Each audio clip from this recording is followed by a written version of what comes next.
Garmin DriveSmart 66. 6 months later, how has this thing fared out so far? Well, that's what this is about. Has it crashed? Nope. Hasn't crashed once, which is good. Has it ever had problem getting a signal? GPS signal or Galileo? No. This has been very good, very reliable. How is the speed of calculation and recalculation of routes? This is definitely the fastest one out of all the models that I own. The one that is almost as fast as this is the 2599 Nuvi LMTHD. That also includes the 2689 that I have, but it's about the same speed. And then the one that is just slightly slower than that would be the Nuvi 56 and 58. But again, this one, yes, definitely the fastest of the bunch as far as calculating, recalculating. I never have to worry about it. It just does it. That software update that increased the text size right here, very welcome thing, because now this is the same size as this and that. Very happy about that. I'm still very much enjoying that the speed limit is the most legible out of any model that I own. The turns feature here, very nice, very nice. I've covered that before. So what don't I like about it? That didn't sound grammatically correct. Let's try that again. What do I not like about this? Okay. The color of this bar, you'll notice that this is a darker shade of green than this one. I'm not liking that all that much because it lessens the contrast. On older models, this is a darker, it's about this color. Easier to read on older models. That doesn't make this illegible at all. I mean, I can still read this just fine. But I do wish that the color was slightly darker. I do like this, that this is very smooth in its animation. I also like that I can just, yeah, I'll do that again. If I tap this and kind of an I found this by accident. If I just scroll down, hey, that's kind of nice. So I can just scroll down and I can see my overview, and I can edit the route right from there if I want to, which is kind of nice. Oh, another thing I like, that if I tap this up here, and this is a very long journey, that was fast, showing the entire thing real easy. And yeah, I can do the pinch to zoom thing and works out fine, not an issue. Now that those blocks that are showing up when it does that, okay, I suppose, yeah, I complain about that a little bit. This is a 1280 by 720 resolution, so what happens is that it does take longer to draw out the map tiles. Is it a deal breaker? No, not a deal breaker. Is it ever something that I notice that bothers me? No, I do notice it, but it doesn't bother me. If it bothers me, then it's a problem. But it doesn't bother me, so that's okay. And aside from that, yeah, this has been a good performer. Really have no complaints about it other than what I just said. Let's talk about the heat this thing makes. Okay. Now, the DriveSmart 55, a couple models before this one, that had a heat problem. And what do I mean by that? It means that if I was running it, it would get hot enough to where it was concerning. Yes. Does this one run as hot as the 55 does? No. This does run cooler. And it doesn't get heated up to it still heats up, yes. but it doesn't get heated up to the point where I'm concerned about it. However, I do mount this in front of a vent. During summer travel, yeah, I do have to run air over this, as in blow air over it.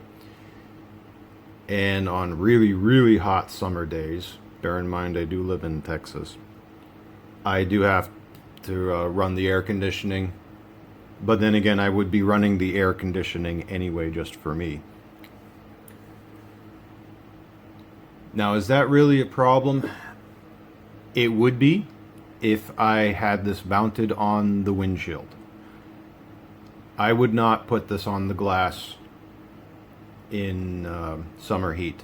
I just wouldn't do it, because now it's true there is a sensor in this where if it gets too hot, it will give you a warning and shut down, just like a cell phone would. But I wouldn't take the risk of mounting this on the glass. I just wouldn't do it. And why does that happen? It mainly has to do with the fact that this is a glass screen, more or less just like a cell phone. If you took your cell phone, your smartphone, and you mounted it in your car on the windshield on a suction mount, it would overheat even faster than this. These things are just not designed to get beaten by the sun over a long drive. That's just not the way it is. So if you're going to mount this in a car and you live in a hot state, Arizona, Texas, Florida, California, and so on, it is best to mount this thing in front of a vent, or just mount it in such a way where it is not exposed to direct sunlight. And again, a smartphone would do the same thing. So, I mean, I know that. And I have seen that as a complaint from people before, where they said, hey, it burnt up. What's the deal? Well, not burnt up, but it overheated and shut down. What's the problem? Well, that is the trade-off of having a glass capacitive screen, because these things generate more heat than the matte screens do. Let's just say for the moment I had no choice but to mount this onto the windshield glass. I would not use this model. I would use a matte screen model, either a Drive 52 or a new V56, new V58, like I said prior. Something with a matte screen, because I know those things have bigger, thicker cases that can handle the sunlight heat better, certainly, than this one can. And the final thing I can say, which is not a problem for me because I know how to deal with it, but maybe a problem for others, is the sleep mode thing. Now, this is designed to be used plugged in all the time. It has a battery in it, but that battery will barely hold a charge for more than 30 to 45 minutes. It's just the way it is. So you're running this thing plugged in, and what happens is that you have it connected to your accessory USB or 12 volt, and then when you turn off the car, the screen blanks out.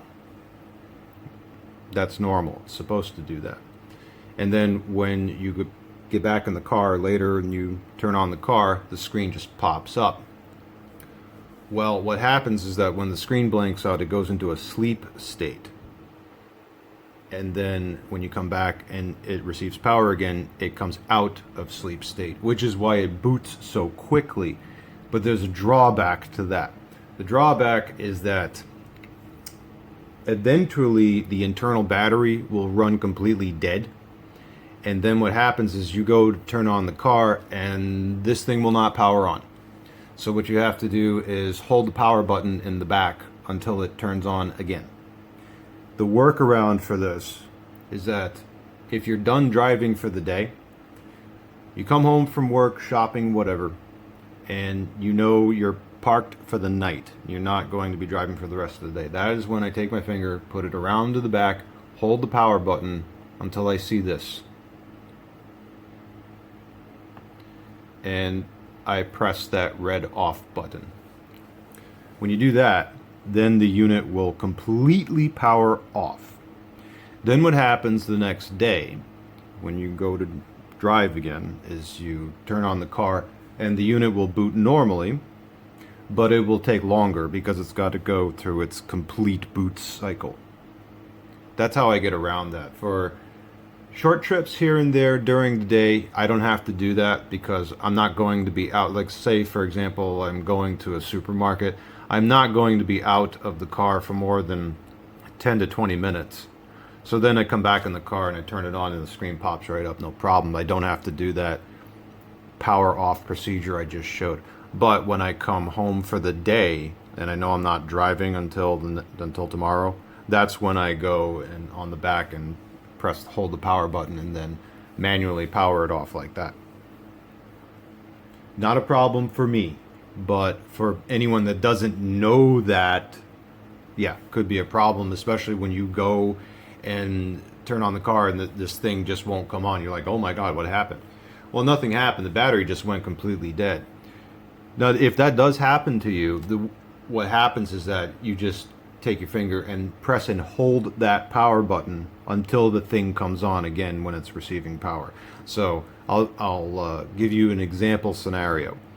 You do exactly what I just said. You get in the car, you turn on the car, and this thing does not power on at all. The car is on, but this is not. And you know it's plugged in, you know it's receiving power. You just have to hold the power button in the back for about 3, 4, 5 seconds, maybe a little longer, and then once you see the Garmin logo appear, then you release and the unit will power normally. And then you just let it get a charge. You use it normally, let it get a charge. Just remember that when you are home for the night, just to do that thing like this,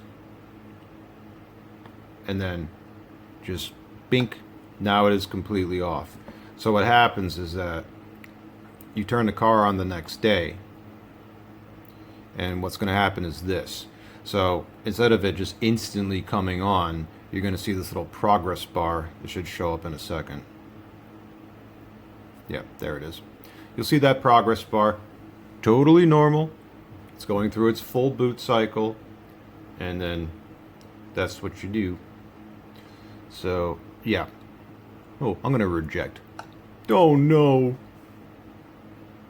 If you do not agree, return the product. Ah! Anyway, that's it. Other than that, yes, this has been a good performer. I don't have any other complaints other than what I said. I continue to use it. Good stuff.